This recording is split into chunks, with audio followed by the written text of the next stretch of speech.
Alors, on a un gros souci technique. Je sais pas si vous le voyez, il y a l'image qui apparaît un peu floue.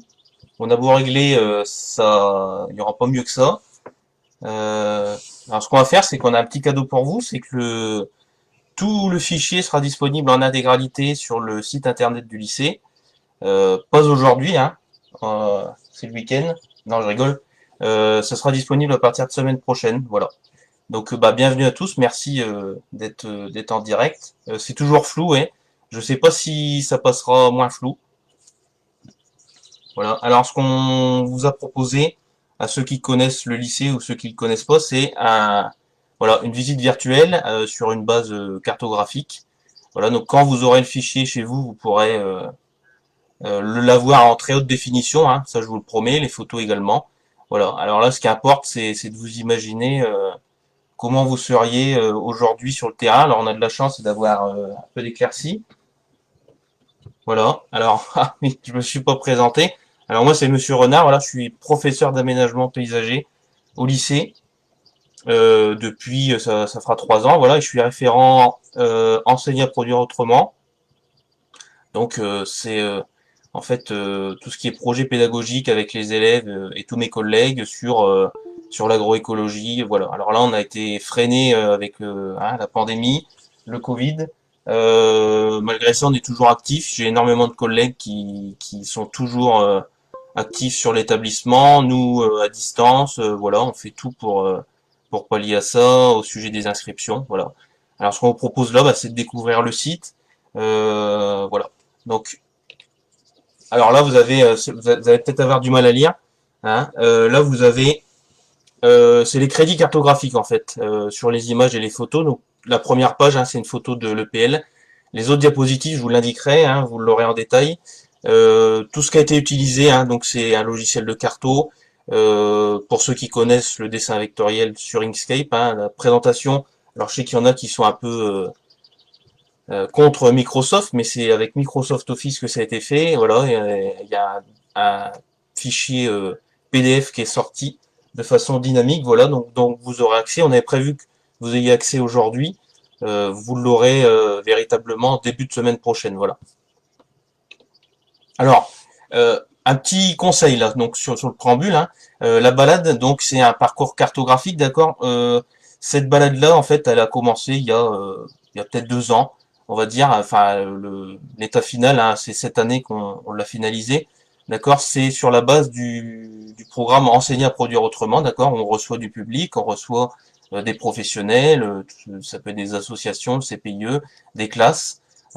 Comptez sur le terrain entre 1h30 et 2 heures de parcours avec des chaussures faites pour, hein, prenez pas de chaussures blanches, je vous le déconseille. Voilà, là l'avantage c'est que vous n'avez pas besoin de chaussures, vous n'avez pas besoin de masque et vous n'avez pas besoin d'avoir un papier pour vous dire que vous avez le droit de sortir. Voilà. Alors malgré le fait que c'est un peu flou, voilà, essayez de mettre à jour un petit peu ou voilà, je vous promets que ça ira. Alors une fois que vous aurez la carte en main, voilà, donc là vous avez un petit bouton. Vous voyez là, j'essaie de tourner autour du bouton. Quand on clique sur le petit bouton, voilà, on arrive sur la carte. Alors la carte, c'est la carte de l'EPL. Donc on est sur un parc de 13 hectares. Vous avez 21 points, on va dire, points d'intérêt. D'accord. Alors, quand on arrive sur la carte, vous avez plusieurs solutions. Alors moi, j'ai une version complète. Quand on clique ici, regardez, vous voyez, je clique n'importe où, ça ne fonctionne pas, c'est normal. Chez vous, ça fonctionnera, mais ici, ça fonctionne pas, c'est normal. Parce que moi, j'ai la version Office, mais sachant que tout le monde n'a pas Office, on avait décidé de faire une version universelle. Donc moi, si je clique là, c'est comme quand vous avez une carte en main, hein, la carte, elle est pas magique, elle vous amène nulle part. Vous êtes obligé de choisir si vous commencez la visite complète ou si vous voulez aller sur un point d'intérêt, d'accord. Donc admettons qu'on prenne l'agroforesterie, le numéro 13 ici, donc là vous avez le détail, hein. Donc on clique sur un point, vous avez la présentation de la zone, et là, voilà, vous avez la fiche. Donc c'est ça qu'on va présenter tout au long de la vidéo, d'accord. Donc là, vous avez du texte. Alors le texte, il sera pas visible aujourd'hui, ou très peu. Hein, c'est peut-être pas intéressant pour vous de lire le texte. C'est surtout les images, hein, et les schémas et ce qu'on va expliquer, d'accord. Donc hein, les clics quand vous les aurez, ok, vous vous cliquez sur le bouton gauche de votre souris, à moins que votre souris soit inversée. Pour revenir, si vous en avez marre, si vous êtes fatigué, hein, parce que ça peut paraître un peu long, des fois, faut pas hésiter à le dire dans les commentaires, mais vous avez un petit bouton magique, vous aurez, en tout cas chez vous, un bouton magique, la petite maison, qui vous permet de revenir sur le plan, c'est magnifique, voilà. On se transporte, d'accord, hein, on vous fait rêver, ici à l'EPL, on essaye en tout cas. Alors, moi, ce qu'on va faire, c'est qu'on va commencer la visite, ok. Donc, vous me suivez, hein, si je vais trop vite, vous le dites, d'accord. Moi, j'ai mis des bonnes chaussures. Hein, je suis comme vous, je suis confiné, d'accord, donc dans un bureau. Alors, j'ai mis double écran parce que je vois pas les commentaires, enfin, j'ai une sacrée installation. Je peux pas vous montrer. Alors, pour commencer, bah, on clique ici. Voilà, vous cliquez en fait sur le gros bouton et vous arrivez sur l'entrée, d'accord. Donc, la ville de Ribécourt, d'accord. Donc, le PL et son histoire et les activités et les filières, d'accord. Alors, Ribécourt, alors c'est situé, hein, vous voyez ici, vous avez la carto. Donc ça c'est simple, hein, sur Géoportail, tout le monde peut le faire. Paris, il faut compter entre 1h20 et 1h30. D'accord. Donc soit vous prenez l'autoroute, vous sortez à Arcy, d'accord. Ensuite vous prenez direction de Compiègne, Noyon, d'accord. Vous allez trouver le lycée qui est entre plein de massifs forestiers, hein. Vous avez les massifs des forêts domaniales de Compiègne, Duret, etc. D'accord. Donc vous avez la rivière l'Oise, il y a beaucoup de canals, beaucoup de rivières, énormément de sources, d'accord. C'est à peu près l'agglomération de 4000 habitants. Il y a des industries, alors beaucoup d'industries, que ce soit locales ou qui exportent, hein, notamment des cols industriels. C'est très historique, on est dans le pays du Noyonnais, grosse production de fruits rouges, d'accord, donc on en parlera plus tard. Il y a la fête des fruits rouges qui a lieu tous les ans, bien sûr cette année elle n'aura pas lieu, mais faut se donner rendez-vous l'année prochaine. On est sur un territoire historiquement qui est cultivé de la menthe, d'accord, avec la menthe de Ribécourt, menthe Hariclès, également qui faisait de la moutarde, hein, la moutarde Champs. Merci à mes collègues de me l'avoir précisé tout au long de ces années, parce que moi je ne connaissais pas du tout. Malheureusement, ça, il n'y a plus production plus active, mais c'est toujours vendu. Et historiquement, bah, le lycée il a 50 ans, plus de 50 ans, donc c'est vraiment un point fort au niveau de Ribécourt et de et des villes tout autour, de l'horticulture et du paysage. Voilà, un point à défendre bien sûr, et on attend voilà, donc vous faites partager, hein, on attend des jeunes qui viennent s'inscrire, on attend aussi surtout les anciens qui regardent peut-être la vidéo, qui la partagent et voilà, qui font la promotion de l'établissement. Alors c'est une ville à la campagne et cœur touristique autour, hein, ça c'est quand on reçoit, on devait recevoir, vous voyez, des Bulgares. Malheureusement ils n'ont pas pu venir, hein, voilà. Je pense pas qu'ils viennent prendre le risque, hein, de toute façon on n'a pas le droit. Donc le château de Pierrefonds, château de Compiègne, l'abbaye de Chiry-Orscan, voilà, et Ribécourt c'est aussi 1280 hectares en gestion différenciée et qui applique le zéro phyto comme toutes les communes, hein, depuis la loi Labbé. Voilà, donc le PL, hein, on l'a dit, plus de 50 ans d'histoire. Le château il a successivement été construit fin, vous le voyez, hein, 18e siècle. Ça a été la résidence du comte de Narbonne-Pelé. Ensuite, il a été transmis à sa nièce, qui a été décorée de la croix de la Légion d'honneur. Et en fait, c'est un château qui a servi d'hôpital de guerre et de réhabilitation des poilus. Vous voyez, donc des mutilés. Également de rééducation professionnelle, donc jusqu'en 1966, et hôpital de campagne pendant la Seconde Guerre mondiale. Les serres de production qui servaient à cette époque-là, alors il y avait beaucoup d'ateliers, ont au fur et à mesure en fait amené l'établissement à faire de la formation professionnelle et de la promotion sociale agricole. Et la particularité du site, c'est qu'on se trouve sur un territoire de l'Office national des anciens combattants, voilà, qui a mis à disposition tout le site et les 13 hectares au ministère de l'Agriculture. Et donc c'est les élèves avant tout, hein, donc les apprenants, que ce soit du lycée, les apprentis qui entretiennent le site. Voilà, avec les professeurs, avec, faut pas oublier non plus les agents de la région, hein, tout ce qui est voilà, les personnels administratifs, nos femmes de ménage, la cantine, etc. Il y a tout le monde qui œuvre ensemble. Voilà, c'est quand vous arrivez à Ribécourt, ça fait un peu famille. Moi, c'est l'impression que j'ai eue quand je suis arrivé il y a 3 ans. C'est une vraie famille. Alors, depuis 1996, il y a une nouvelle convention qui a été signée entre le Conseil régional, l'EPL et l'ONAC pour qu'on puisse utiliser l'intégralité du domaine, donc 13 hectares. Donc il y a 4 centres et ces filières, tout ça vous le retrouverez sur le site internet. Donc un lycée agricole, un CFA, UFA pour les apprentis, un CFPPA pour les adultes avec des formations adultes, une exploitation dont on détaillera plus tard et qui est ouverte en ce moment, qui font un gros boulot avec tous les collègues, bravo à eux. Donc les serres, le parc, les ateliers. On fait de l'aménagement paysager, du CAP au BTS, en passant par le titre pro et les brevets professionnels. Conduite de production horticole, hein, donc tout ça, ça a été, les référentiels ont été rénovés, voilà, donc pour inclure l'agroécologie. Donc ça va du bac pro au BTSA jusqu'au BPA, brevet professionnel agricole. Il y a de l'élagage, voilà, donc c'est un petit peu une enfin une spécialisation, voilà. Une fois qu'on a le bac, on peut faire de l'élagage et de la production agricole qui arrive à la rentrée prochaine, voilà, en CS aussi. Alors le parc, on l'a dit, 13 hectares, refuge LPO. Alors vous fouillerez dans le fichier dont on vous mettra à disposition. Voilà, donc là, il y a tous les collègues qui ont pu le découvrir, ce fichier-là. On va le rendre disponible à tout le public. Vous cliquez, vous voyez, il y a la souris qui se transforme en main. Il y a des liens un peu partout, que ce soit sur l'éco-jardin avec la fiche du label ici, sur le parc, hein, donc ça c'est un plan qui avait été fait par Monsieur Renaud, qui est formateur.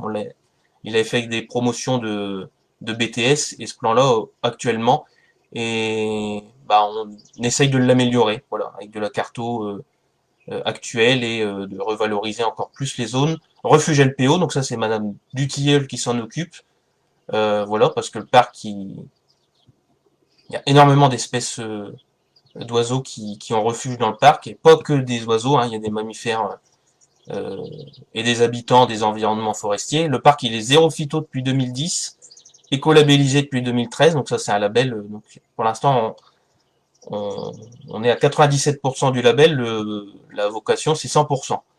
Hein, donc 100% d'application des consignes du label. On est en très bonne voie. Il est géré en gestion différenciée depuis 2014, donc depuis le plan. Il est éco-pâturé depuis 2016.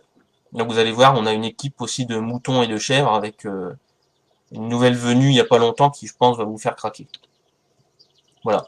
Donc là, vous voyez, vous revenez au plan, tout simplement. On va sur les parties à la française.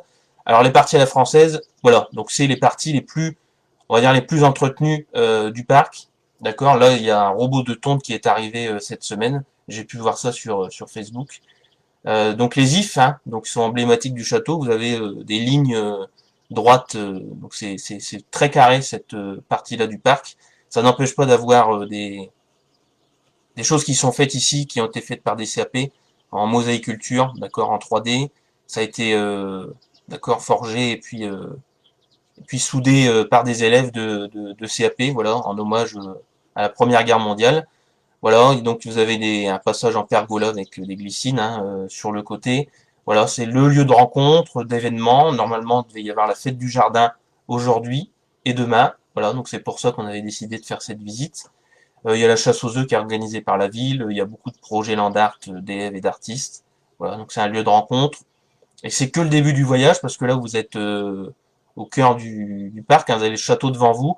Et malgré tout, on fait de l'agroécologie aussi. Donc les banquettes qu'on aperçoit ici sont faites en osier. Les chemins aussi peuvent être naturels, d'accord.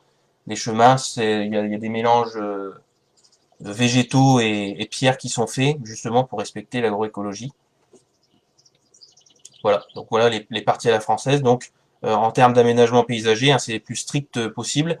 Bien qu'ici on est sur une spécificité agroécologique. Hein, quand quand vous avez... Alors il y a une question, les salamandres sont-elles toujours là? Alors oui, il y a toujours les salamandres. En fait, elles sont derrière le château. D'accord, hein, alors je sais plus comment. Ouais, les tritons, voilà. Alors, c'est bien parce que j'ai les collègues en même temps qui me retransmettent les commentaires, parce que moi je vois pas les commentaires. Voilà, donc alors je sais plus comment on appelait cette zone-là. Euh, c'est une mini zone humide, hein, ou la mouillère. Ouais, voilà, je crois que c'est ça. Voilà, juste derrière le château. Oui, il y a toujours. Alors une fois que vous êtes là, ben, on continue. Donc là, c'est là que la visite commence vraiment. Donc on commence à rentrer dans une partie un peu plus boisée, d'accord. Donc là, vous voyez qu'on passe par ici, on passe derrière le château, et il y a une toute petite ouverture, voilà, en montant, qui a été aménagée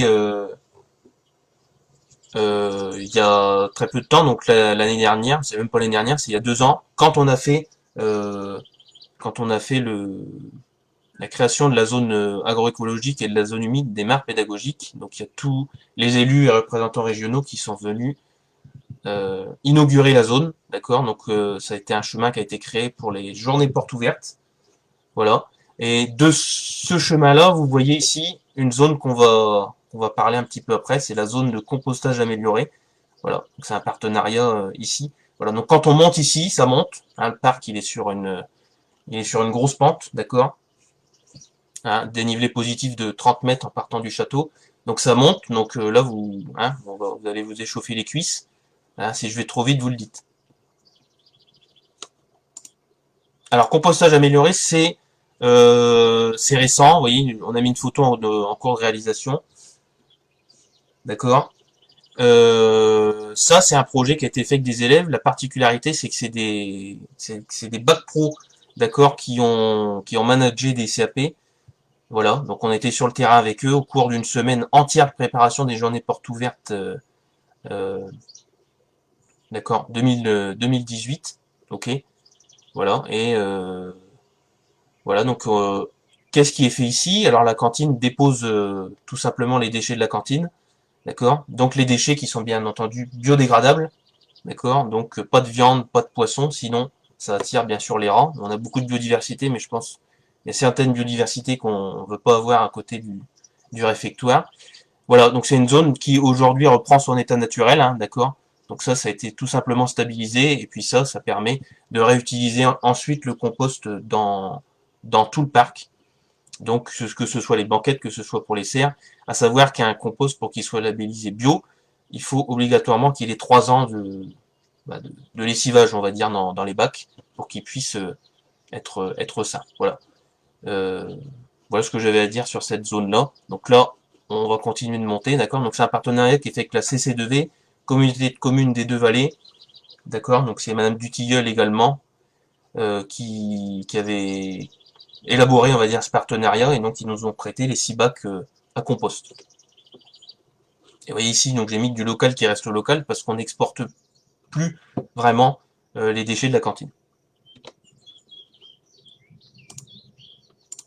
Alors une fois qu'on a mangé, alors aujourd'hui, des fois il y a des publics qui viennent découvrir le parc. Bien souvent on termine la visite sur le coup de midi, midi et demi. Je pense que c'est ce qui va se passer aujourd'hui. On a pris un peu de retard avec les soucis techniques, mais ça va aller.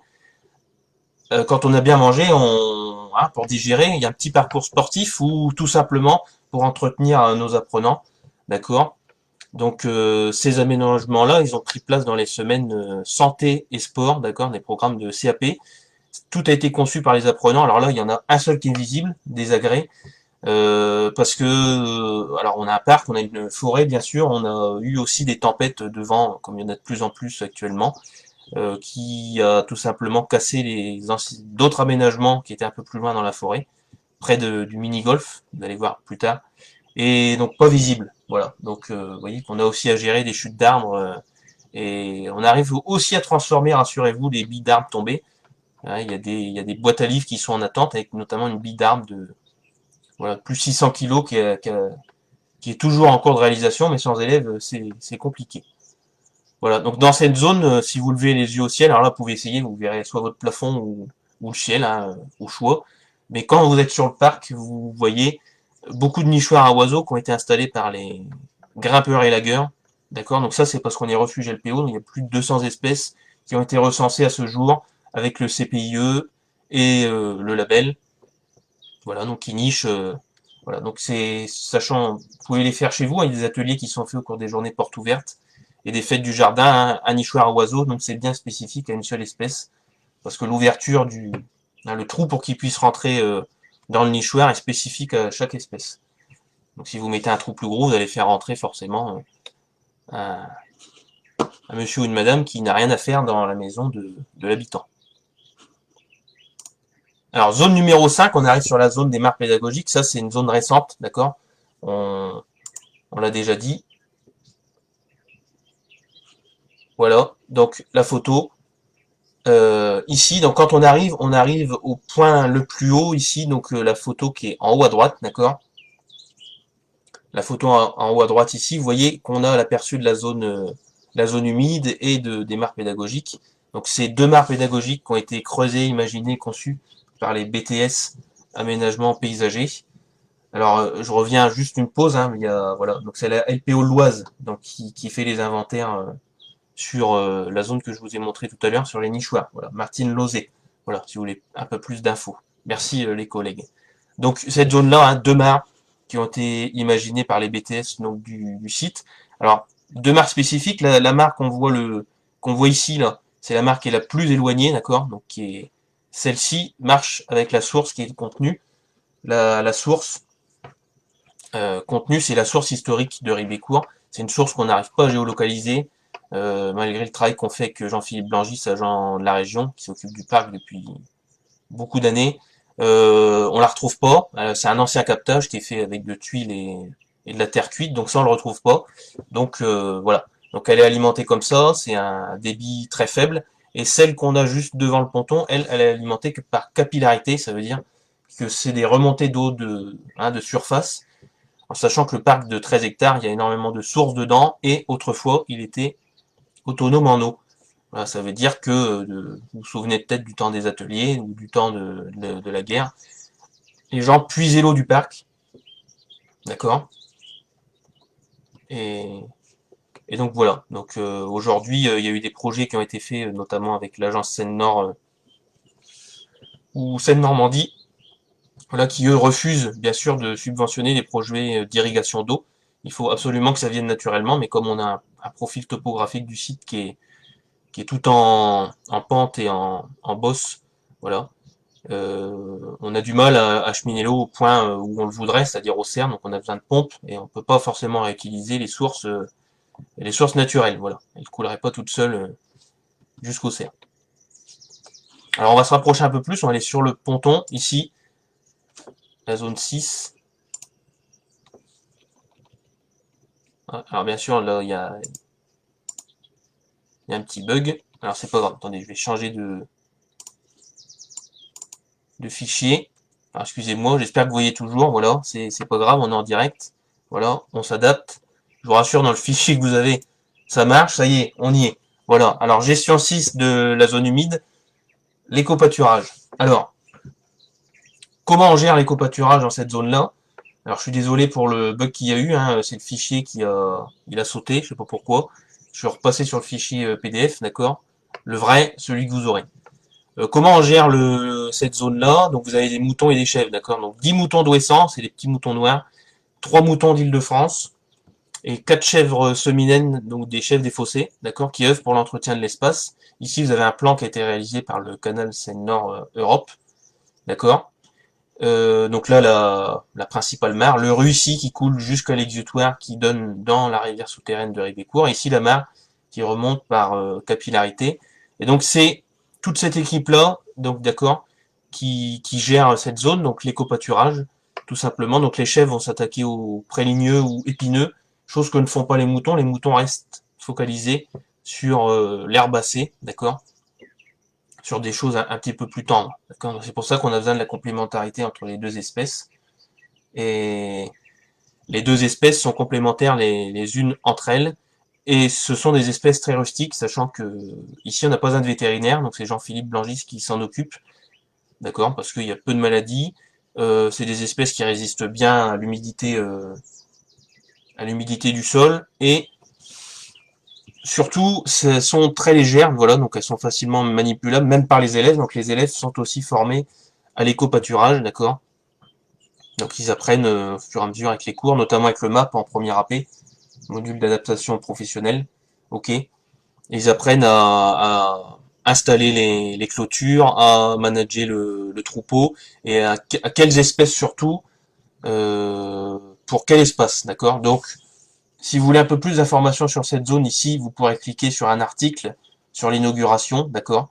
Voilà, vous avez des liens cliquables qui est fait sur le canal Seine-Nord Europe, ou un reportage aussi qui a été filmé par la région Hauts-de-France, de la zone en cours d'aménagement, voilà. Vous pouvez cliquer aussi, tout est disponible. Alors l'Ozeraie. Alors l'Ozeraie, ça, voilà, l'Ozeraie, c'est une zone, voilà, qui est gérée par Monsieur Lemonnier, pour ceux qui connaissent, ou ceux qui ne connaissent pas, voilà, c'est un enseignant qui est là depuis très très longtemps sur le lycée. D'accord? Donc c'est une zone aménagée avec les élèves également. Ok. Euh, donc c'est une plantation pédagogique juste en face des mares. Vous voyez qu'on profite aussi de l'arrosage naturel, hein. Il n'y a pas besoin d'irriguer ici. Donc c'est des boutures d'osier. Alors l'osier c'est un terme large, hein. On a différentes sortes d'osier. Il y a des saules des vanniers, Salix viminalis. C'est celui qu'on utilise pour faire de la vannerie. Vous en avez peut-être chez vous ou vos parents, des paniers en osier ou tout ce qui est aménagement paysager. Donc dans les parties à la française, ça va être les banquettes. L'osier pourpre, alors lui change de couleur. On dit pourpre, mais en fait c'est parce que le bois est un peu rouge pourpre. Voilà, en hiver quand il n'y a plus les feuilles et les nouvelles pousses également. Salix purpurea. Vous voyez, faites même un petit peu de recours en même temps. Et le saule vivier ou le saule blanc, il a plusieurs noms. Salix alba, voilà. Donc ça c'est entretenu par Monsieur Lemonnier, c'est récolté, c'est bouturé avec les élèves, voilà. Donc il y a des passages entre rangs. Donc un rang c'est un alignement, hein, qui sont entretenus tout simplement à la débroussailleuse, à un fil, au rotofil. Pourquoi on met pas les moutons? Parce que les moutons et les chèvres raffolent du saule parce que le saule est un arbuste fourragé. Donc c'est-à-dire qu'il mange les feuilles. Donc bien sûr qu'on ne voudrait pas, et c'est arrivé, que les moutons viennent tout manger dans, dans cette parcelle-là, en sachant que les moutons et les chèvres font un travail assez extraordinaire. C'est-à-dire qu'ils sont comme une tondeuse, hein, ils taillent le sol à égale hauteur. C'est-à-dire qu'ils font un travail topographique, hein, ils conservent la même hauteur partout. Vous voyez que nous, on a un peu du mal à tenir notre tête droite, eux, pas du tout, hein, quand ils broutent ou quand ils mangent l'herbe ou autre chose, ils conservent la même hauteur un petit peu partout, donc ils égalisent. Voilà. Alors les terrasses. Donc là, on avance un peu plus loin, donc on a un petit peu monté. Si vous voulez prendre une petite pause, vous pouvez, hein, boire un petit café ou même un verre d'eau. Voilà, ou reprendre votre respiration parce que là ça monte. Voilà, sur le site et on arrive sur une zone qui paraît, alors pour certains non aménagée, pas du tout. Ce sont des terrasses, ce sont des jachères permanentes ou transitoires pour lutter contre l'érosion du sol. Alors ici, hein, on le voit mieux sur le plan et quand on est sur site. Ici, ça descend en fait. Là-haut, vous avez l'agroforesterie, l'arboretum qui descend jusqu'au mar. Et là, vous avez des haies dont on parlera après, qu'on appelle pédagogiques ou multifonctionnelles, qui sont là pour faire barrière. Donc elles arrêtent l'eau, elles luttent contre le vent et elles jouent le rôle de maintien du sol en place. Hein. Vous savez qu'un sol, c'est plusieurs couches. Donc le but de ces prairies-là, de ces terrasses-là, c'est de maintenir le sol en place en attente de culture, parce qu'avant il y a eu des pommes de terre qui ont été faites. Mais le problème de tout le monde, c'est que plus on cultive, plus il faut de personnes, plus il faut de main d'œuvre, et ça c'est le gros problème de tous, hein, l'économie. On n'a pas assez de main d'œuvre et on peut pas donner encore du travail en plus et de la surcharge à l'exploitation, qui en a déjà beaucoup. Donc voilà pourquoi on dédie parfois des zones comme ça à de la non-culture et qui sont bonnes pour la biodiversité. Alors les haies multifonctionnelles, voilà, là vous avez un schéma. Ça c'est le schéma d'une haie toute simple, mais d'une haie, on va dire agroécologique, c'est-à-dire que vous avez un ensemble d'espèces de tailles différentes, d'accord. Donc les strates, hein. Si on prend les plus hauts, c'est la strate arborescente. La strate du milieu, c'est la strate, on va dire arbustive, hein, ou d'accord. Et en dessous, vous avez tout ce qui est broussailles, etc. Donc une vraie haie, c'est ça. C'est un ensemble de strates. Et qu'est-ce qu'une haie? C'est juste un alignement d'arbres de végétaux ligneux, d'accord, qui n'est pas troué par plus de plusieurs mètres. D'accord. Dès que vous avez un trou dans une haie, c'est la continuité ne peut plus se faire. On parle de deux haies, tout simplement. Voilà. Bien qu'un trou dans une haie n'empêche pas de qualifier la haie. Donc ça, c'est une définition de l'hygiène. D'accord. Ça, c'est des réserves de biodiversité. Donc elles servent d'entraînement pour les élèves, elles servent de reconnaissance de végétaux et de réservoir de biodiversité, d'accord. Alors quand on dit on réserve la biodiversité, on réserve autant les prédateurs, les nuisibles, que les insectes qui sont bons pour nous et qui font de la lutte biologique. Hein, un écosystème, voilà, ça marche comme ça. Hein. Si on prend l'exemple des loups, hein, il y aura peut-être plus de loups, il y aura peut-être moins de sangliers. Hein. Je suis un peu provocateur volontairement, mais c'est vraiment ça. C'est-à-dire plus vous avez de coccinelles, moins vous aurez de pucerons. Voilà. Moins vous avez de coccinelles, plus vous êtes pucerons. Voilà. Donc l'équilibre il est là. Hein. Pas forcément utiliser des produits, utiliser plutôt des coccinelles. C'est meilleur pour la santé.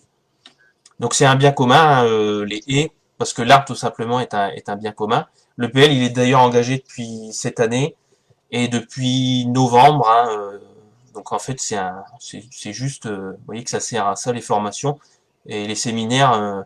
Voilà, au cours d'un séminaire, on a parlé des haies. Il y a un groupe de haies qui s'est créé. Donc on était à Rambouillet. Voilà, donc le PL fait partie du groupe national de réflexion sur les haies agroécologiques. Et ce cheminement-là qu'on vous propose, bah, il est sorti de ce séminaire-là, voilà. Donc le projet a été validé, voilà. Donc là, on attend bien sûr la subvention et avec le Covid, ça a été tout stoppé, voilà. Donc on ne sait pas non plus nous quelle date butoir va y avoir. Mais bon, on verra. Hein. Il y en a beaucoup qui disent rentrée prochaine, voilà. Donc en tout cas, tout ça, ce sera en place à la rentrée prochaine, ne vous inquiétez pas, les visites continueront. Voilà, donc c'est important de conserver ces espaces-là, les espaces tests et de réservoirs. Alors là, on arrive sur une zone, voilà, dont le plan a été imaginé par Madame Mansart, Christelle Mansart. Quand vous la regardez de haut, on le verra après, c'est véritablement en îlot que ça a été formé. Donc vous avez une collection importante d'arbres, d'accord, pour la reconnaissance de végétaux, alors que ce soit des feuillus, des conifères, que ce soit également des arbres qui nous ont été offerts. Alors l'année dernière, il y a 2 ans, on a été en Bulgarie, voilà, pour créer un partenariat, et il y a un pépiniériste bulgare qui nous a offert un ginkgo. Ginkgo, ça vous parle peut-être, c'est le nom de l'association de l'ALESA du lycée, c'est aussi le nom d'un arbre qui a survécu, d'une espèce d'arbre qui a survécu aux bombes atomiques d'Hiroshima et de Nagasaki. Voilà. Et c'est un arbre qui s'adapte bien chez nous. On en a dans les parties à la française, et on en a un petit qui a pris l'avion l'année dernière et qui a été planté, voilà, un petit peu en tant qu'arbre de l'amitié, voilà, pour sceller un petit peu le partenariat. Donc on voulait le montrer aux Bulgares. Voilà, il a un petit peu souffert de l'altitude aussi et de la sécheresse, mais ça a été fait. Voilà, donc il est dans l'arboretum. Et ça, l'arboretum, c'est géré entièrement en gestion différenciée. Vous voyez ici, il y a des parcelles, voilà, qui sont ni tondues ni fauchées tout le temps. C'est une fois par an. C'est laissé sur place pour la biodiversité. Voilà, donc c'est de grandes prairies fleuries qui forment des îlots et dedans vous avez une collection d'arbres pour la reco. Voilà, cheminement enherbé, voilà. C'est très sympa pour venir se balader, faire un petit peu de reconnaissance de végétaux, et c'est un espace détente. Hein. Alors, en vue aérienne, voilà. Alors ça, cette vue aérienne-là, elle est tirée de la vidéo de présentation de l'EPL, que vous pouvez retrouver sur Facebook ou sur le site internet. On a remis le lien, d'accord, dans la description, d'accord. Et je vous rappelle, pour ceux qui viennent d'arriver ou ne se souviennent déjà plus, que le fichier sera disponible à partir de début de semaine prochaine, voilà. On attend voilà, un dernier petit souci technique pour le mettre en ligne. Alors là, on arrive sur une partie qui est dans l'arboretum en fait, mais qui est un petit peu reculée. Donc on a des ruches qui sont entretenues, gérées, et dont le miel est produit par un apiculteur, d'accord, local, membre des producteurs des vallées de l'Oise, tout comme l'exploitation du lycée. Le miel est vendu à l'exploitation, donc c'est un miel qui est fait grâce aux jachères fleuries et aux différentes espèces d'arbres d'ornement mellifères. Mellifères, hein, c'est donc avec forte production de miel, hein, forte attirance pour les pollinisateurs. Voilà, donc elle bénéficie d'un cadre particulier parce que les agriculteurs autour sont soit en agriculture raisonnée ou parfois bio. D'accord. Raisonner, c'est quoi? C'est de la conventionnelle, on va dire, avec quand même du traitement, mais une réflexion sur le zéro phyto, sur la biodiversité. Voilà. Donc c'est pas du conventionnel à 100%. Et le miel est vendu au cerf du château. Voilà. Là, vous avez un petit lien vers la fiche des saveurs des vallées de l'Oise de l'exploitation. Donc quand vous cliquez, vous retrouvez la fiche avec les coordonnées. Voilà, et donc le miel ne vient pas forcément que de notre site, bien qu'il fasse 13 hectares. Une abeille, ça a un rayon d'action qui se situe entre 3 et 4 km. Donc c'est énorme. Une abeille, ça fait une danse en 8. Et pourquoi faut la préserver des, des produits phytosanitaires? C'est parce que ça perturbe le fonctionnement des synapses. Hein. Les synapses, c'est... nous, on en a aussi, hein, les synapses, donc c'est de la neurologie. quand elle reçoit l'information dans ses neurones, hein, si elle reçoit du pesticide ou autre produit de traitement, ça va perturber le fonctionnement des synapses, elle pourra plus faire sa danse en 8, et donc elle ne sera plus orientée par rapport au soleil et à la lune, et donc elle perdra sa maison, donc peut-être qu'on la retrouvera plus dans nos ruches. Voilà. Voilà actuellement ce qui arrive aux colonies d'abeilles à travers, on dit la France, mais c'est aussi à travers le monde, hein. Et voilà pourquoi on les retrouve aussi beaucoup plus sur les toits terrasses des villes qu'à la campagne, bien qu'elles soient aujourd'hui en train de revenir, peut-être la pandémie les aidant, mais non, surtout avec les lois européennes, elles reviennent dans les campagnes. Alors j'espère que je vais pas trop vite, hein.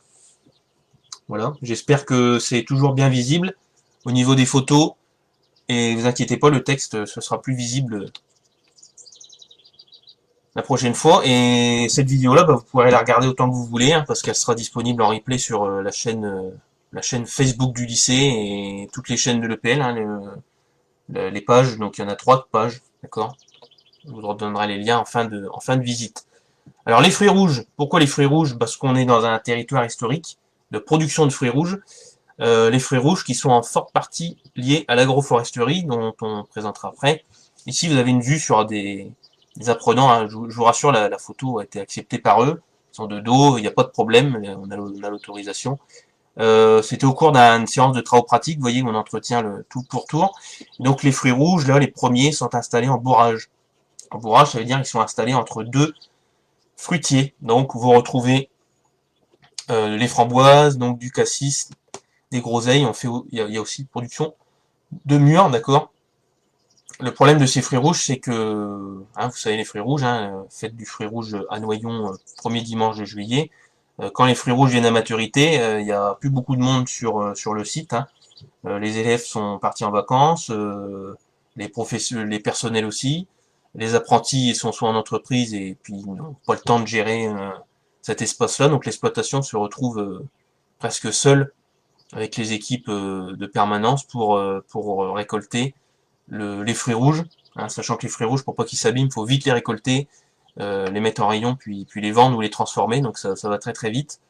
Donc on peut pas non plus faire une énorme production de fruits rouges, mais que celle-ci soit très qualitative, donc on fait soit du fruit rouge vendu comme ça, d'accord, brut, non transformé, soit transformé avec la ferme des Charmettes, en jus, donc mélangé avec de la pomme.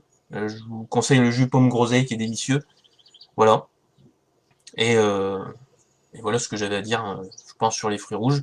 Et l'aquaponie, dont on parlera dans les serres, a vu l'émergence d'une production de fruits rouges. Ici, vous avez les fraises et d'autres plants.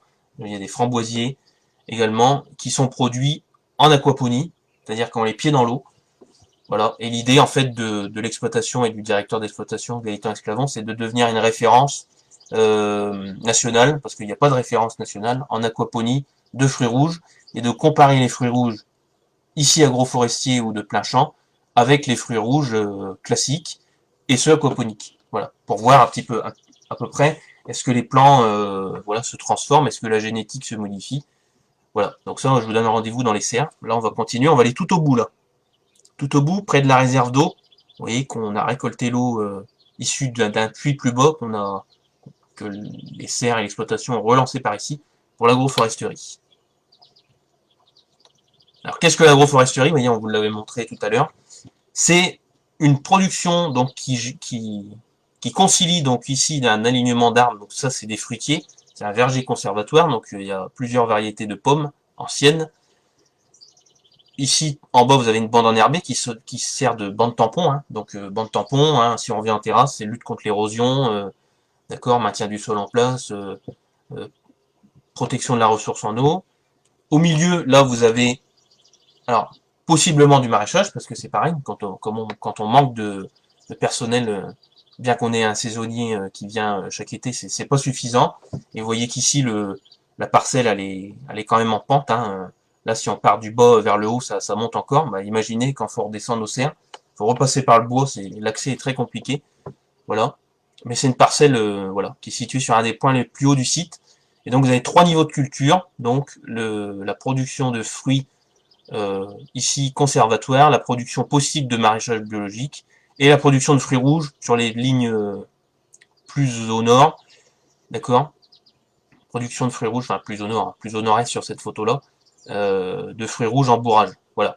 Et vous avez là la découpe et la coupe sur ce schéma ici. Et on a aussi des vergers conservatoires de poires, donc des différentes variétés de poires.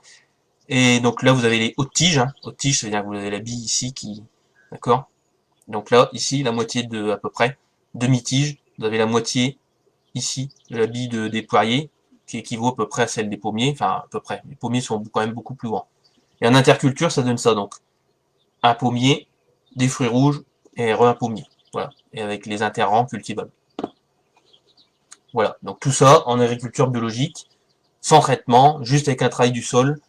Voilà. Et en sachant que de temps en temps, ces interrangs-là de culture sont conduits comme les terrasses que vous avez vues, c'est-à-dire des jachères, on va dire, temporaires. Un peu comme les cipans, vous savez, pour ceux qui sont du milieu agricole, les jachères temporaires dans le voilà, dans ce milieu-là.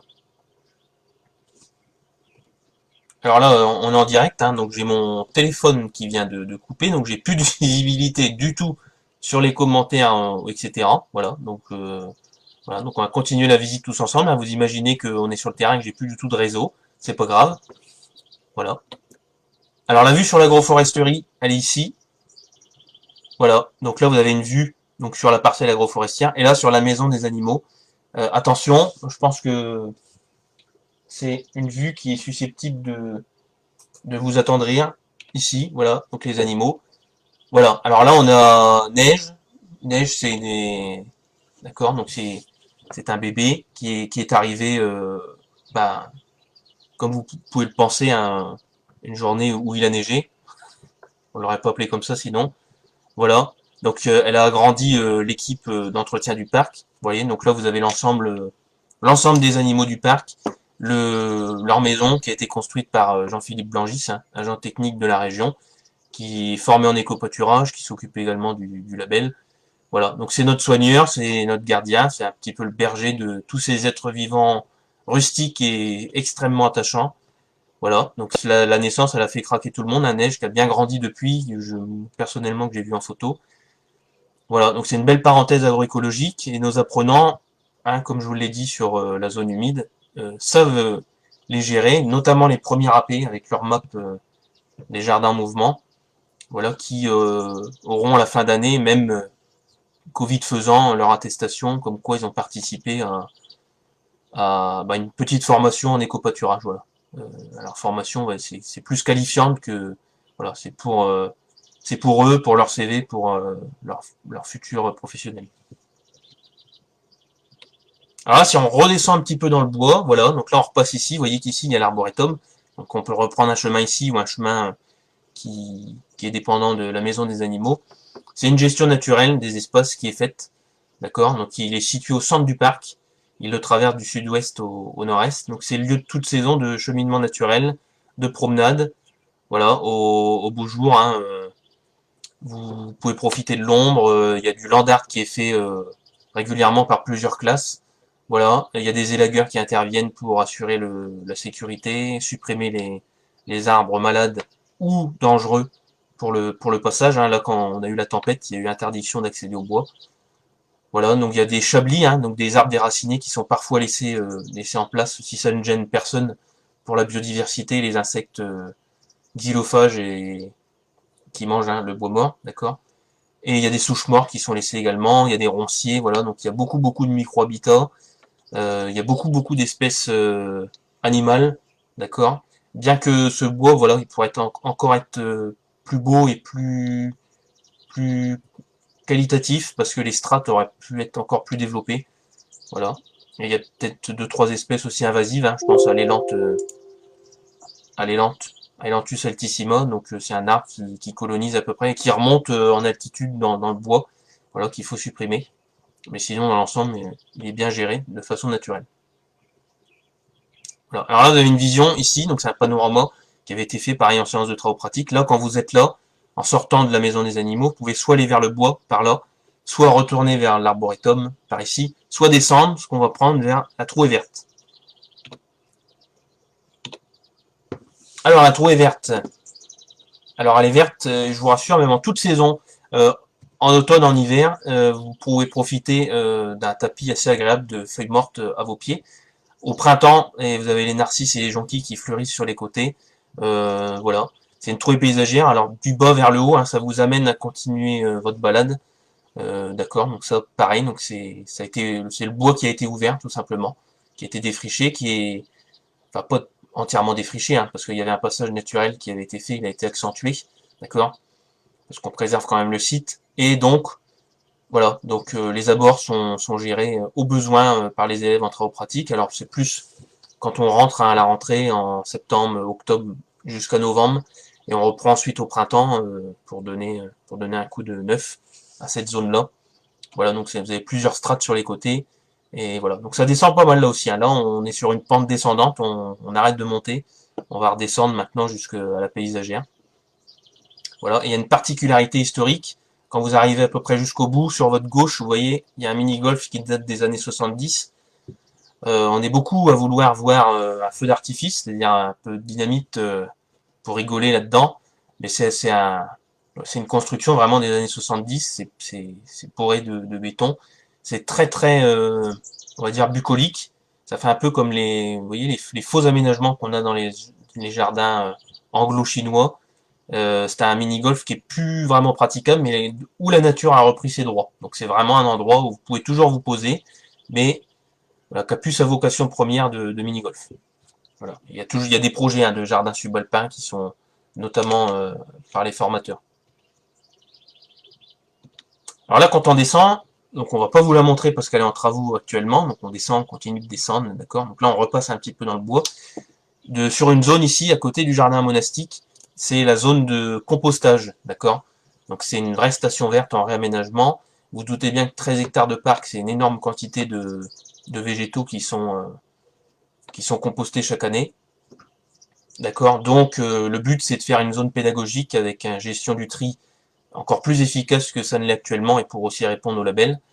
En séparant les tas, c'est-à-dire en mettant hein, vous connaissez quand ça se décompose, ça fait d'abord du mort, du modère et du mulch.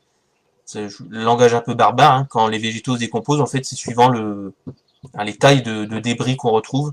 Donc les plus gros végétaux sont broyés, ça vous fait des broyats plus ou moins gros. Si on les laisse se décomposer, ça vous fait une pré-décomposition, un compost, on va dire, entre l'assimilable et le paillage. Et ensuite, quand vous attendez encore plus, là, ça vous fait vraiment du terreau utilisable, que ce soit en rempotage ou dans les massifs, ou en maraîchage ou en permaculture. Voilà ce que j'avais à vous dire sur cette zone. Donc on a beaucoup travaillé en début d'année sur cette zone-là.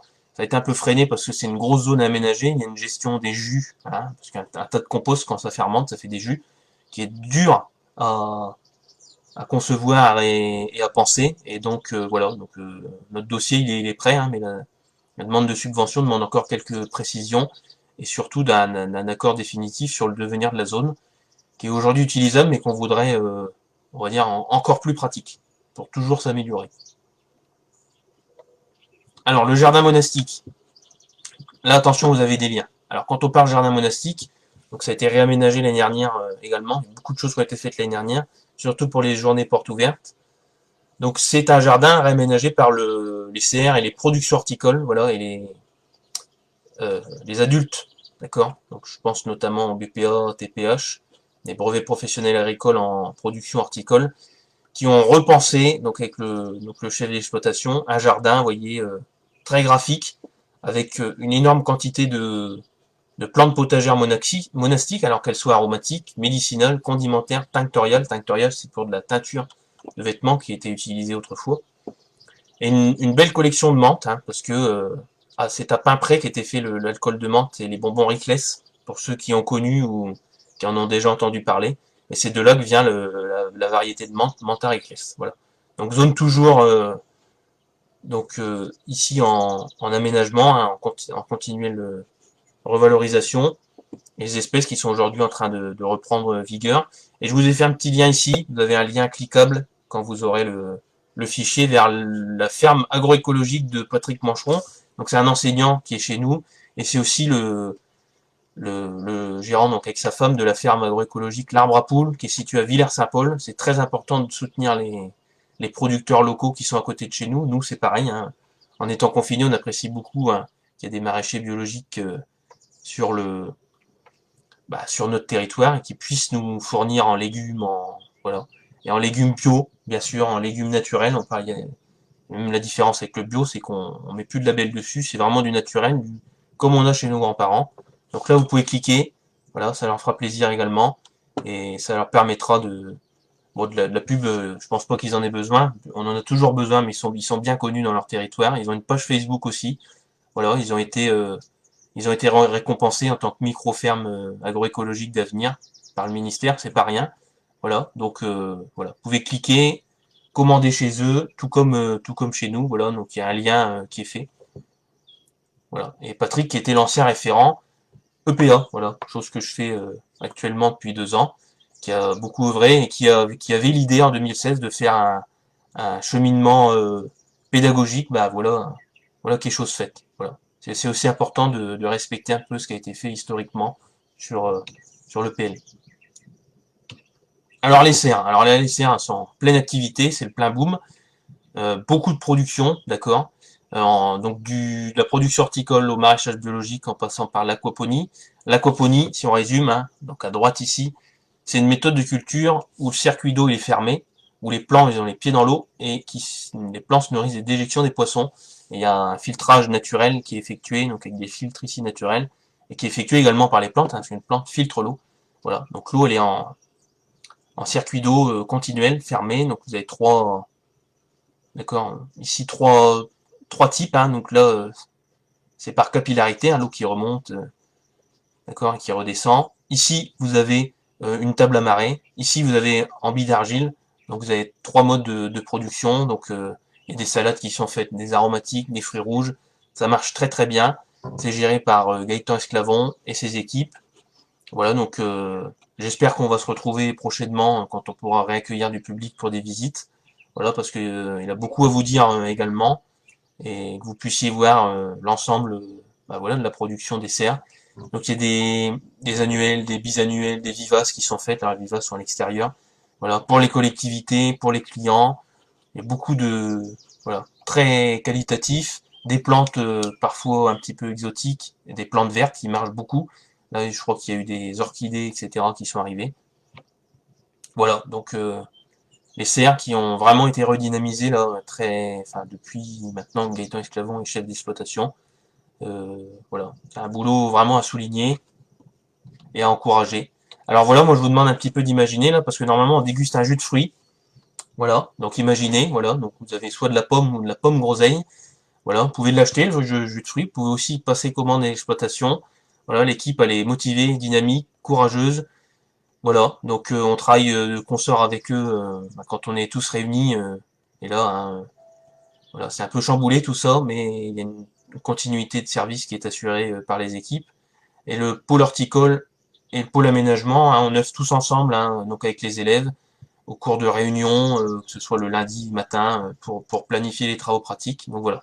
Donc c'est un vrai travail de PL, hein. EPL, établissement public local. Donc on travaille tous ensemble à une même cause commune. Important de le préciser actuellement.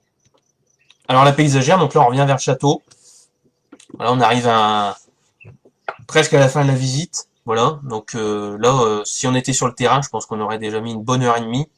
Voilà, entre 1 heure et demie, 1 h 45. Voilà, donc la paysagère, c'est un vaste espace d'aménagement paysager. Voilà, je pense que les images valent mieux que le long discours. Donc là, un bassin avec une belle quantité d'espèces de poissons, un dragon d'osier qui a été réalisé par les élèves et par les artistes vanneurs, donc de la vannerie, qui a été réalisé. Alors ça, c'était la première année où j'étais là. Je crois que c'était 2018, enfin 2017-2018, année scolaire. Voilà, donc il y a une réalisation qui a été faite à la DRAF, hein, donc, Direction régionale de l'alimentation, de l'agriculture et de la forêt à Amiens. Voilà, l'eau d'eau vivant. Voilà, donc ça c'est de l'osier sec, vous voyez ici. Il y a possibilité de faire des structures en osier vivant, c'est-à-dire où les saules reprennent vie. Voilà. Alors vous avez également vu sur un très beau pont paysager. Voilà. Alors ça c'est typique un peu des aménagements qu'on voit qui... Alors, l'utilité, elle est là, hein, pour passer d'une zone à l'autre, hein, au-dessus pour remonter vers le bois. Et en dessous, bah voilà, ça vous donne envie d'y aller, mais derrière, il n'y a pas forcément quelque chose. Voilà, c'est beaucoup utilisé en aménagement paysager, jardin anglais ou anglo-chinois. Et ici, vous avez une spirale aromatique que vous pouvez faire chez vous. Là, ici, un petit lien. Alors, je vous conseille d'aller sur la chaîne YouTube, voilà, de l'EPL. Voilà, il y a une vidéo qui a été faite par Madame Dutilleul. Et donc ça a été fait par des terminales premier AP et terminal AP de l'année dernière. Voilà, que je me trompe pas, ou des JPO, voilà, inaugurés pendant les journées portes ouvertes. Donc ça, c'est une spirale aromatique, hein. Vous avez le tuto ici sur YouTube, commenté voilà, par Madame Dutilleul, et là, vous pouvez le faire chez vous. Donc vous avez un ensemble d'aromatiques, hein, du persil, du thym, de la sarriette, etc. Voilà ce que je pouvais vous dire sur cette zone qui est très très agréable à parcourir, hein. On reviendra sur le plan pour que je vous explique des zones où qu'on n'a pas forcément vu, mais qui n'avaient pas forcément de lien avec l'agroécologie. Alors les arbres remarquables, alors j'espère que vous avez pu le voir, ou en tout cas si c'était pas trop flou sur la vidéo, vous le verrez mieux sur le diapo. Le site recueille beaucoup d'arbres remarquables qui auraient pu se faire labelliser, hein, par l'association Arbres. D'ailleurs, on a participé en 2017-2018 à la labellisation d'un arbre, une demande de labellisation, hein, d'un ancien enseignant qui est maintenant retraité, Monsieur Aubry, voilà, qu'on salue, qui avait un très bel if chez lui, l'if, hein, vous voyez, on y revient toujours, un Taxus baccata, celui que vous retrouvez dans les parties à la française, et dont les résidus de taille servent à soigner le cancer, parce qu'ils sont utilisés pour les chimiothérapies, voilà. Donc vous voyez le lien un petit peu qu'on peut faire entre environnement et santé. Voilà, donc on avait demandé à labelliser son très bel arbre. Et dans le parc, je pense que c'est ce qu'on pourrait faire, parce que l'inventaire paysager est quand même assez important. Voilà. Et quand on parle de l'association Arbre, nous on en a deux d'associations. Donc il y a Ginkgo, c'est l'association des élèves, voilà, l'ALESA, qui a dans tous les lycées, hein, tant qu'ALESA est dans le ministère de l'Agriculture. Bah ça c'est l'association d'élèves Ginkgo, qui est la plus historique, hein, du lycée. Elle porte le nom de l'arbre, hein, Ginkgo. Et JPE, ça c'est de cette année. Alors ça, je le tiens à préciser, je leur fais une petite pub ici, ils ont une page Facebook, vous pouvez cliquer. Ça, c'est leur logo qu'ils ont créé eux-mêmes et qu'on a refait sous format vectoriel, enfin, format logo. Voilà, c'est à l'initiative d'élèves.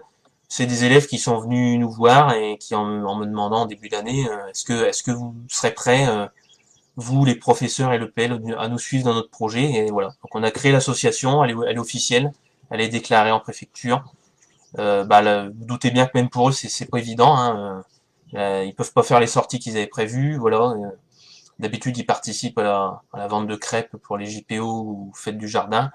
Ils ont participé à la soirée agroécologique cet hiver qu'on a faite juste avant les vacances de Noël, voilà. Donc ils nous ont aidés à animer la soirée. On en refera une quand les conditions nous le permettront. Il y en avait une de prévue pendant les fêtes du jardin, hein. Ben voilà, c'est comme ça, on fait avec.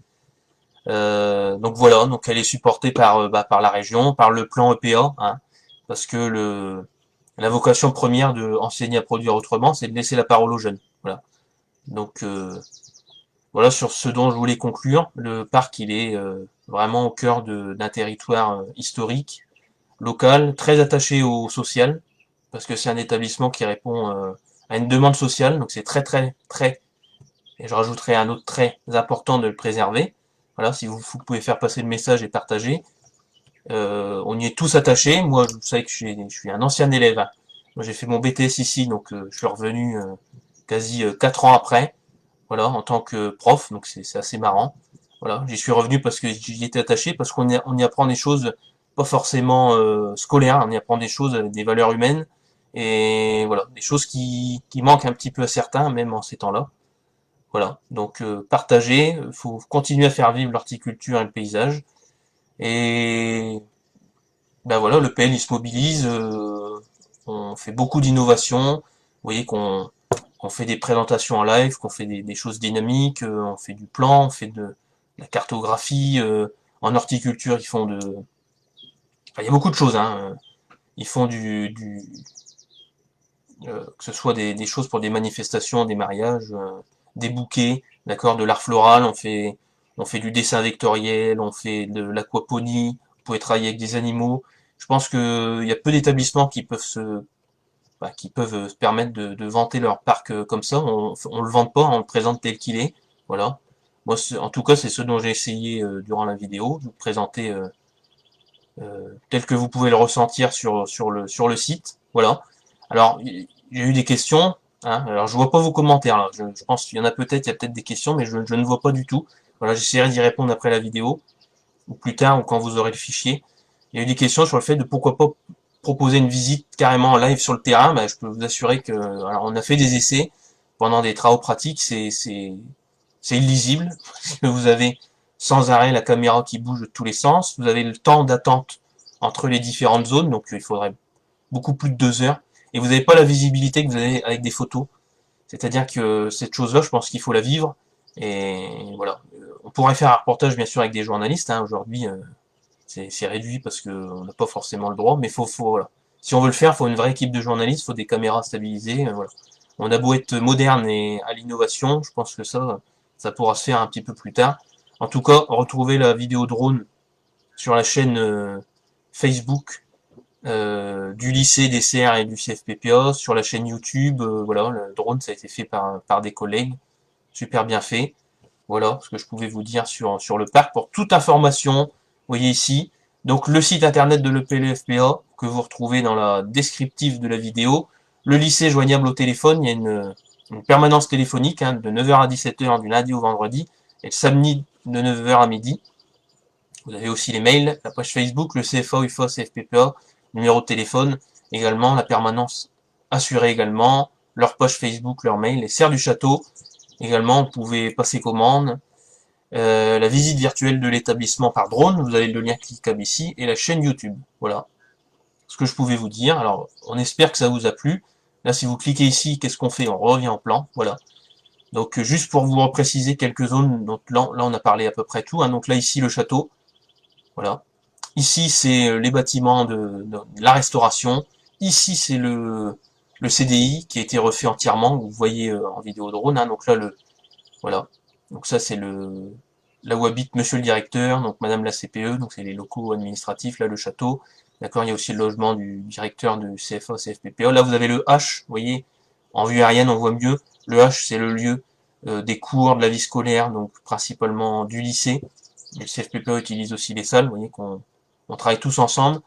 L'atelier technologique, ici, technologique, enfin l'atelier tout simplement, pédagogique, où on fait de la soudure, où on s'occupe des machines, donc là où est Jean-Philippe Blangis. Ici, vous avez les serres d'entraînement hein, pour la maçonnerie paysagère. Là, vous avez les locaux du CFA, CFPPA, d'accord, avec les bâtiments. Là, vous avez un préfabriqué pour les BTS. Les serres ici, donc c'est toute cette zone-là. Voilà, toute l'exploitation qui est à chaque fois en train de s'agrandir. Voilà ici, le maraîchage. Voilà, et puis après, toutes les zones qu'on a vues.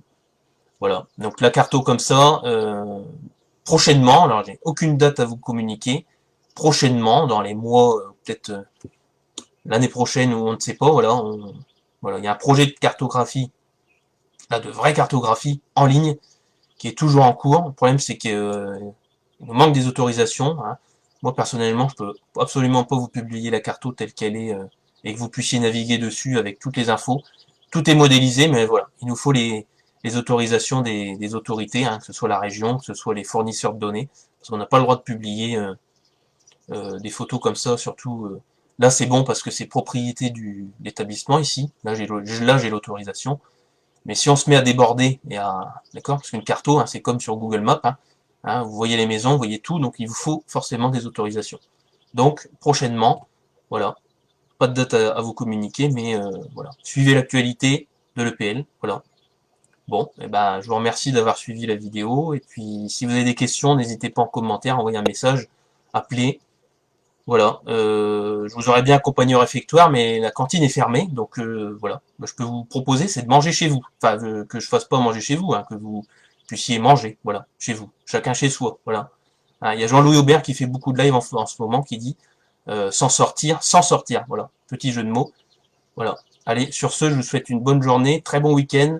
Normalement, c'était les fêtes du jardin de Rébécourt. Bah voilà, vous avez eu la fête aujourd'hui. Vous avez eu une visite agroécologique. Voilà. Voilà. Donc suivez la page, il y a d'autres choses qui vont arriver la semaine prochaine. Voilà, et les équipes, voilà, bah, sont à votre disposition pour répondre aux questions. Voilà. Merci à tous.